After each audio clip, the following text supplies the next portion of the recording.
English या अंग्रेजी की बात करते हैं। सेशंस के लिए आप लोग आ रहे हैं, मुझसे इंग्लिश बोलना सीख रहे हैं। देखिए, वीडियोस पहले मैं हिंदी में बनाती हूँ, कुछ इंग्लिश में भी बनाए हैं और आगे आने वाले वक्त में इसी तरीके से मिक्स मैच करती रहूंगी। लेकिन समझने की बात यह है, कोई भी लैंग्वेज जब आप सीखने की कोशिश करते हो, सिर्फ और सिर्फ आप वही लैंग्वेज नहीं सीखते हो, उसके अलावा बहुत सारी आपके पर्सनालिटी में चेंजेस आते हैं। जैसे अगर मैं अपनी बात करती हूँ, मैंने फ्रेंच सीखी हुई है। जब मैं फ्रेंच सीख रही थी, मेरी जो मेमोरी है, जो मेरी याददाश्त है, वो काफ़ी हद तक बढ़ चुकी थी। जी हाँ, एक रिसर्च साबित करती है कि जब भी आप किसी दूसरी लैंग्वेज को सीखते हो तो उससे आपकी जो मेमोरी है वो बढ़ती है, शार्प हो जाती है। आपको किसी भी चीज़ को याद करने की जो क्षमता है वो पहले के मुकाबले और ज़्यादा बढ़ जाती है। तो देखो, लैंग्वेज सीखने से सिर्फ और सिर्फ ये फायदा नहीं है कि आप दूसरे कल्चर के इंसान से बात कर सकते हो, या आप एक इंडियन फॉरेन सर्विस के एम्बेसडर हो जो अपने देश को दूसरे देश में जाके रिप्रेजेंट कर रहे हो, तो भी अपने देश को प्रेजेंट कर रहे हो। जी हाँ, प्रेजेंट कर रहे हो। अब यहाँ से आज के वीडियो से आपको बहुत सारी चीज़ों को सीखना और समझने की खासियत पता चलेगी। देखो, जब भी हम इंग्लिश बोलते हैं, वैसे तो हमारे पास बहुत सारे एक्सेंट्स हैं। जी हाँ, एक्सेंट्स। आप मेरे मुंह को ध्यान से देखिएगा। जिस तरीके से मैं अपना मुंह वाइड ओपन करके आज का वीडियो में जो भी कोई इंग्लिश का शब्द बोल रही हूँ, खोल रही हूँ, जितना गैप है उतना ही गैप आपको जो है वो बनाना है। जब भी आप इंग्लिश को बोलने की कोशिश करते हैं, अगर आपने उतना गैप, अगर आपने मुंह को उतना नहीं खोला, तो जाहिर सी बात है, अगर आप उस शब्द को पकड़ भी लेंगे ना, उसका सही प्रोनाउंसिएशन, जी हाँ, प्रोनाउंसिएशन, प्रोनाउंसिएशन नहीं, मैं प्रोनाउंसिएशन की बात कर रही हूँ, तभी आप उसे ठीक तरीके से नहीं बोल पाएंगे। देखो, वो ज़माने गए और वो बातें भी गई जो आप बहुत सारे अलग अलग जगहों से, अलग अलग कोचिंग सेंटर से सुनते हो और समझते हो, बस सोच लेते हैं वही बात जो है, जो हमारे मास्टर ने बता दी है या हमारे मेंटोर ने बता दी है, वो सही है। देखो, सही बातें जो है वो ज़रूरी नहीं है कि जहाँ से आपने सीखी है वही है। आपको ये समझने की बहुत ज़्यादा ज़रूरत है कि किस तरीके से आपको सही चीज़ को सही रास्ते पे चलते हुए सही तरीके से इस्तेमाल करना है, सीखना है। आप ही लोग आजकल मेरे पास बैक टू बैक आ रहे हैं इंग्लिश सीखने के लिए। देखो, जो अंग्रेजी है ना, उसमें सिर्फ और सिर्फ इतनी सी बातें नहीं है कि आपको एक ग्रुप चाहिए, आपको कुछ ना कुछ, यानी कि कोई ना कोई आपके सामने बैठा होना चाहिए जिसके साथ आप बोल सकते हैं, बातचीत कर सकते हैं। आप कहते हैं तभी हमें कॉन्फिडेंस आता है। सिर्फ और सिर्फ खुशी नहीं, बल्कि हम बहुत ज़्यादा और बेहतर महसूस करते हैं। देखिए, ये सारी बातें एक तरफ हैं। दूसरी तरफ अगर हम वो सारी बातें देखते हैं जो हो चुकी हैं, जैसी कुछ घटनाएं जिनके बारे में आप सबने, जी हाँ, आप सबने सुना है और आप इन सब बातों को मानते भी हैं। देखिए, पुराने ज़माने में थोड़ा सा पीछे चलते हैं, आप सबको ही पता है, आपके मदर फादर, आपके ग्रैंड पेरेंट्स, सबके सब जो थे, वहाँ पे कोई कोचिंग का कल्चर तो था नहीं। कोई ऐसा नहीं था कि वो ग्रुप बना के बैठते थे और फिर वो एक समूह में पढ़ा करते थे। इन सारे ही लोगों ने, जितने भी हमारे पुराने लोग हैं, हमारे मदर, हमारे फादर, हमारे ग्रैंड पेरेंट्स, जितने भी जनरेशन जो हमसे पहले की है, वो सब के सब अकेले ही पढ़ते थे। स्कूलों में अगर एसी नहीं होता था तो वो भी पढ़ते थे।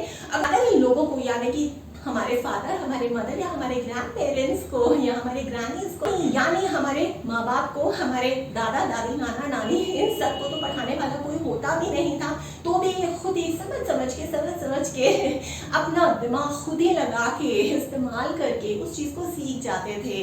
देखो, आज का जो कोचिंग का एक कल्चर हो चुका है कि अगर हम अच्छी इंग्लिश या अच्छी अंग्रेजी बोलना चाहते हैं तो हमें एक समूह की ज़रूरत है, जिसमें हम बैठेंगे, एक दूसरे से एक्सचेंज करेंगे शब्दों का, और इस तरीके से हम अच्छे नए नए शब्द सीखेंगे। या जब तक हमें कोई बोलने वाला एक पार्टनर नहीं मिलता है, ऐसे बहुत सारे फेसबुक पे भी ग्रुप्स बने हुए हैं जहां आप अंग्रेजी सीखने के लिए उन ग्रुप्स का मेंबर बन सकते हो।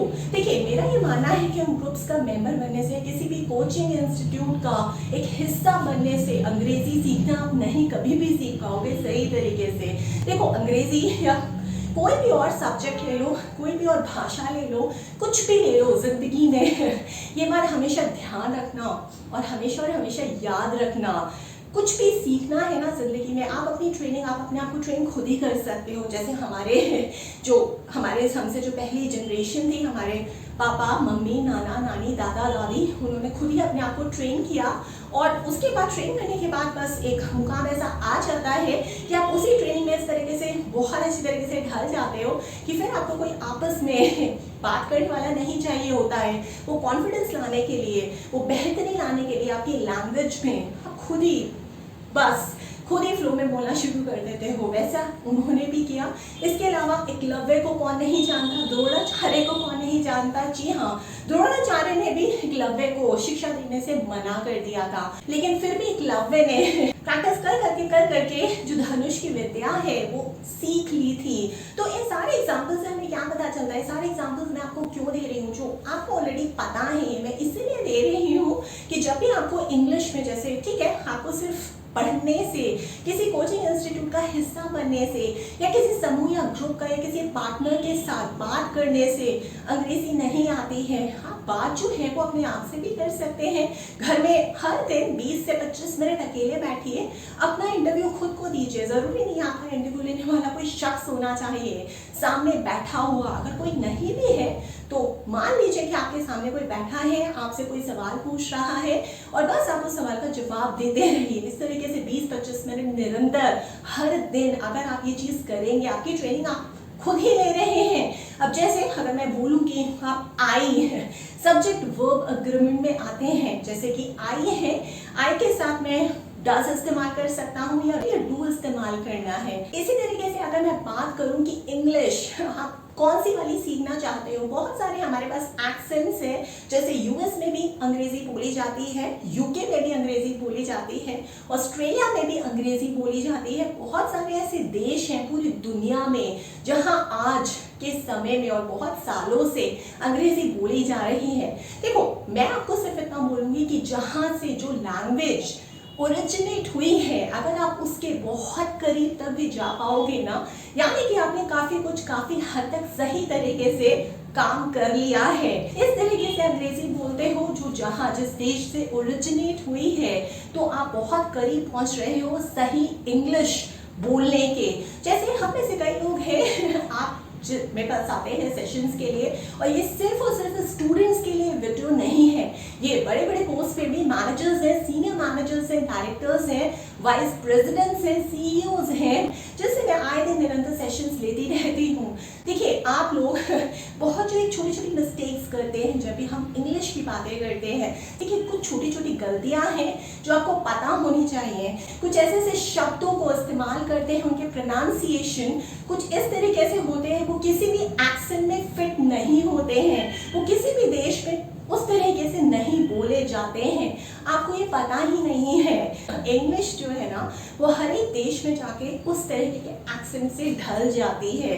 आपको ये समझना बहुत ज़्यादा ज़रूरी है। अब जैसे अगर आप लेटर राइटिंग करते हैं, कुछ भी ऐसे लिखते हैं या ईमेल लिख रहे हैं, मान लेते हैं, तो उसमें भी आपको जैसे डोंट है या वोंट है, आपको इस तरीके के शब्द इस्तेमाल नहीं करने हैं। अगर आप सही अंग्रेजी सीखना चाहते हैं, सही तरीके से इंग्लिश को बोलना, ना ही सिर्फ बोलना, लिखना भी चाहते हैं, डोंट है, वोंट है, ये शॉर्ट फॉर्म्स हैं। शॉर्ट फॉर्म्स की जगह अगर आप फुल फॉर्म्स का इस्तेमाल करेंगे, जैसे डू नॉट, बोलने में भी लिखने में भी, विल नॉट, बोलने में भी लिखने में भी, यही सही इंग्लिश है। ये आपको पता होना चाहिए। इसके अलावा जो छोटी मोटी और गलतियां हैं जो बहुत ज़्यादा लोग करते हैं, वो ये होता है कि डिड, DID, इसके साथ आप वर्ब की कोई भी फॉर्म इस्तेमाल कर लेते हैं। आपको एकदम पता होना चाहिए कि डिड, चाहे आप बोलने में इस्तेमाल कर रहे हैं, चाहे आप रिटन इंग्लिश में कहीं पे भी इस्तेमाल कर रहे हैं, डिड के साथ आपको वर्ब की कौन सी फॉर्म इस्तेमाल करनी है? जी हाँ, फर्स्ट फॉर्म इस्तेमाल करनी है, हमेशा और हमेशा। इसके अलावा एक और बहुत बड़ी गलती है जो आप अक्सर आए दिन मुझसे सेशंस में सीखते हो, और उसके बाद जब भी आपका कोई इंटरव्यू होता है, आप उसे आराम से, या फिर कोई प्रेजेंटेशन होती है, उसे आराम से क्लियर भी कर लेते हो। बैक टू बैक आपके सेशंस हो रहे हैं मेरे साथ। देखो, सबसे पहली बात जो आप अपने साथ अपने आपको किस तरीके से ट्रेनिंग दे सकते हो, जब भी आपने इंग्लिश पढ़ ली कि ठीक है, ग्रामर नहीं है, ये ग्रामर है, तो ग्रामर में जब आप सबसे पहले आई या माई को इस्तेमाल करने की कोशिश कर रहे हो, देखो इसमें आप अपने आप को कहीं पे भी इंट्रोड्यूस कर रहे हो, अपने बारे में किसी को बताने की कोशिश कर रहे हो। अगर आपके पास कोई भी नहीं है, आपका दोस्त नहीं है, कोई भी आपका पार्टनर नहीं बन सकता, इवन फैमिली में भी कोई आपकी मदद नहीं कर सकता है, तो चिंता करने की कोई बात नहीं है। 20-25 मिनट अपने साथ बैठो और अपने बारे में हवा को, जी हाँ कोई नहीं है आपके सामने यहाँ पे, बस हवा को अपने बारे में आई और माई इस्तेमाल करके अपना इंट्रोडक्शन दो। इस तरीके से आप आई और माई के साथ सही सब्जेक्ट वर्ब जो है ना वो लगाना खुद ब खुद कुछ ही दिनों में सीख जाओगे। इतनी अच्छी और बखूबी ट्रेनिंग कर लोगे अपने आप से, अपने आप के साथ, कि उसके बाद चाहे कितना बड़ा ग्रुप आपके सामने आ जाए, जहाँ आप किसी दूसरे देश में चले जाओ, आपके मुंह से वही निकलेगा जो आपने खुद अपने आप को ट्रेन करके अपने जहन में बैठा लिया है, चाहे वो आपका सबकॉन्शियस माइंड हो, चाहे वो आपका कॉन्शियस माइंड हो। इसी तरीके से इम्प्लीमेंटेशन बहुत ज़्यादा ज़रूरी है, चाहे वो आपकी पढ़ाई है, चाहे वो लैंग्वेज सीख रहे हो या कुछ भी कर रहे हो, बड़ी बड़ी कंपनियों में बड़ी बड़ी स्ट्रैटेजीज बना रहे हो, हर चीज़ का एग्जीक्यूशन, हर चीज़ की ट्रेनिंग। अगर कोई ट्रेनिंग नहीं दे सकता है, कोई मेंटरशिप नहीं दे सकता है, तो अपने आप से आपको उस चीज़ की खुद ब खुद ट्रेनिंग लेनी है। इसी तरीके से अगर हम सब्जेक्ट वर्ब की बात कर रहे हैं, अगर हम किसी और का, मान लीजिए आपका कोई दोस्त है, उसको यू बना लो, उसमें ही और शी भी लगा लो, और कोई अगर एनिमल है जिनके लिए हम इट इस्तेमाल करते हैं, जी हाँ IT, तो उनको भी लगा लो। पशु पक्षियों के लिए IT पता ही होगा आपको, इट इस्तेमाल होता है।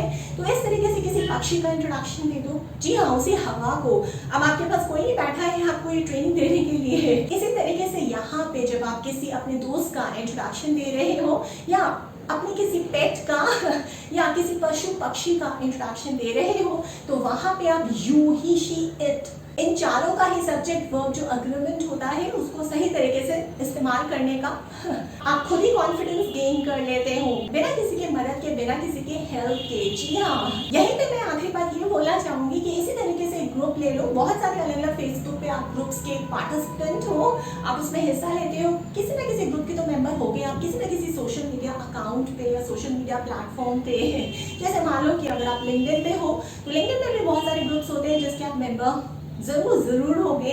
फेसबुक आपके पास नॉर्मली हर किसी के पास आजकल होता ही है, वहाँ पे भी आप किसी ना किसी ग्रुप के मेंबर जरूर होंगे। बस तो आपको करना क्या है, उस ग्रुप को उठाना है, उस ग्रुप के कैरेक्टरिस्टिक्स के बारे में बताना है, उस ग्रुप में क्या क्या होता है, उस ग्रुप के लोग किस किस तरीके से क्या क्या करते हैं, दे को इस्तेमाल करके इंट्रोडक्शन देना है, हवा को ही देना है। जी हाँ, तो इस तरीके से पहले केस में आपने अपने बारे में इंट्रोडक्शन दिया आई माई को इस्तेमाल करते हुए, दूसरे केस में आपने अपने किसी दोस्त को ले लिया या आपने किसी पेट को, पशु पक्षी को भी ले लिया जिसको भले आप जानते ना हो, भले वो आपका पेट ना हो, वहां आपने यू, ही, शी, इट का इस्तेमाल अच्छी तरीके से बेहतरी से सब्जेक्ट वर्ब अग्रीमेंट जो होता है वो सीख लिया।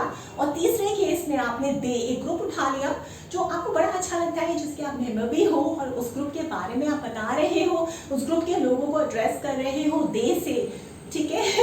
और हमेशा इसी तरीके से अगर आप प्रैक्टिस करोगे, इसके अलावा भी आगे आने वाले बहुत सारे वीडियोस में भी जो मेरे बैक टू बैक आने वाले हैं, उसमें आप बहुत सारी ऐसी चीज़ें सीखोगे इंग्लिश के बारे में और भी बहुत अलग अलग टॉपिक्स के बारे में, जिससे आपकी आंखें खुल जाएंगी और आपको पता चलेगा कि इंग्लिश में हम कहाँ पे किस किस तरह की छोटी छोटी गलतियाँ करते हैं जो हमें अनजाने में भी नहीं पता चलती है कि एक्चुअली हमारी गलती होती है, और हम सोचते हैं इंग्लिश अंग्रेजी सीखना तो बहुत बड़ा हवा है। जी नहीं। इसके अलावा भी अगर आपके कोई डाउट्स हैं, अगर आप किसी भी टॉपिक में मुझसे मेंटरशिप चाहते हो, मुझसे ट्रेनिंग चाहते हो, मुझसे कोचिंग या काउंसलिंग चाहते हो, या कोई भी गाइडेंस चाहते हो, तो आप टॉपिक को व्हाट्सएप कर सकते हो। मेरा फोन नंबर है 9311659252। और अगर आप कोई सेटअप हो, कोई गवर्नमेंट ऑर्गेनाइजेशन हो, कोई NGO हो, या फिर स्कूल कॉलेज यूनिवर्सिटी हो, या गवर्नमेंट सेटअप हो, या फिर ग्लोबल कंपनी हो, अगर आप चाहते हैं कि मैं आप तक पहुंचूं ऑनलाइन मोड के जरिए और आपके एम्प्लॉइज को, आपके इंटर्न्स को, एसोसिएट्स को, मैनेजर्स को, सीनियर मैनेजर्स को, CXO लेवल के एम्प्लॉइज और CEOs को कोच करूं, काउंसिल करूं, मेंटोर करूं या ट्रेनिंग दूं, तो आप मुझे प्रपोजल भी भेज सकते हैं। मेरा ईमेल एड्रेस है verma.roli@gmail.com।